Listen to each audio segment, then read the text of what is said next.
Mogadishu. For decades, the name has conjured images of chaos, pirates, warlords, and conflict. Friends and family reacted with concern when I revealed my destination, echoing the fears shaped by years of headlines. But I was drawn by curiosity, wanting to see the lives behind the news, the mothers, shopkeepers, fishermen, and children. What did Mogadishu look like through their eyes? I believed that beneath the city's scars, there had to be stories of resilience and hope. My decision to go was about replacing second-hand fear with first-hand experience. I wanted to challenge my own preconceptions and offer a different perspective. The world knows Mogadishu's pain. I wanted to find its heart. So I began to plan, navigating visas, security, and flights. The journey started long before I ever stepped on a plane. My journey began in Yakutsk, the coldest city on Earth where -40 degrees is the norm. Leaving behind the frozen silence of Siberia, I traveled through Moscow's bustling airports, a crossroads of the world. The transition from icy Yakutia to cosmopolitan Moscow was stark, a reminder of how interconnected yet isolated our world can be. From Moscow, I flew south to Addis Ababa, Ethiopia, stepping into warmth, spice, and vibrant energy. Bole International Airport buzzed with anticipation, a gateway to Africa's heart. The final flight to Mogadishu revealed a coastline of turquoise and white sand, breathtaking, nothing like the headlines. Below me was a city of myth and misunderstanding. The journey from ice to sun was complete. I had shed layers of clothing and preconceptions, ready to meet Mogadishu face to face. The adventure was just beginning. Descending into Aden Adda International Airport, Mogadishu looked more like paradise than a war zone.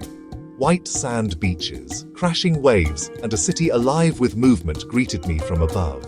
Stepping onto the tarmac, the humid air and brilliant sun were a sensory jolt. The airport buzzed with organized chaos, ground crews, travelers, and a noticeable but welcoming security presence. Soldiers and officials were part of the city's fabric, not intimidating, but protective. Immigration stamped my passport with a smile and a warm, "Sudawu," welcome. Watching families, aid workers, and travelers, I felt fascination, not fear. The atmosphere was purposeful, not tense. Even before leaving the airport, Mogadishu was already challenging my expectations. I was no longer an observer, I was part of the story. The city's pulse was unmistakable. My real journey had begun. To understand Mogadishu, you must know its history, a crossroads of cultures, once famed for its beauty. Civil war in 1991 shattered this legacy, fracturing the nation and birthing headlines of famine, warlords, and piracy. The world's view narrowed to images of chaos and terror, overshadowing Somalia's rich culture. Al-Shabaab's rise deepened the shadows, linking Somalia's name with extremism. Millions were reduced to stereotypes, their stories erased by conflict. Mogadishu carries this weight, striving to heal and redefine itself. The scars are visible, but so is the determination to move forward. My journey was about seeing beyond the headlines, to the people writing a new chapter. Walking Mogadishu's streets is a sensory immersion, colorful tuk-tuks, vibrant markets, and a city in motion. Women in brilliant hijabs, men sipping spiced tea, and children weaving through crowds create a tapestry of daily life. Bakara Market is the city's heartbeat, mountains of produce, the scent of spices, and the hum of commerce. Everywhere people work, tailors, metalworkers, vendors, driving recovery with their own hands. The city isn't hiding, it's bursting with entrepreneurial spirit. Amid the chaos, I found warmth and curiosity, smiles, greetings, and shy waves from children. Suspicion was absent, hospitality was everywhere. The rhythm of Mogadishu was vibrant and real, far from the headlines. This was a city alive, not broken. The energy was infectious. I saw resilience in every face. Mogadishu's true story was unfolding before me. One afternoon, my guide Ahmed led me to a humble tea shop shaded by an acacia tree. We joined a group of elders sharing sweet, spiced Somali tea, hospitality in a glass. Yusuf, the elder, asked what I thought of his city. I told him it was beautiful, full of life. His pride was evident. He wanted outsiders to see Mogadishu's true face. Conversation flowed, memories of a glamorous past, sadness for lost community, and hope for the future. Yusuf pointed to young men rebuilding nearby, symbols of resilience and determination. The new generation refuses to be defined by hardship. We shared more than tea. We shared understanding and hope. Their dignity and optimism were deeply moving. This encounter was more powerful than any news report. I left carrying the warmth of connection and the taste of Shah. In that simple tea shop, worlds were bridged. To see Mogadishu's soul, visit Lido Beach on a Friday. The sand is white, the ocean a dazzling blue, and the beach is alive with joy. Families picnic, young men play football, and children chase waves, pure happiness. Here, stereotypes dissolve. The city feels free.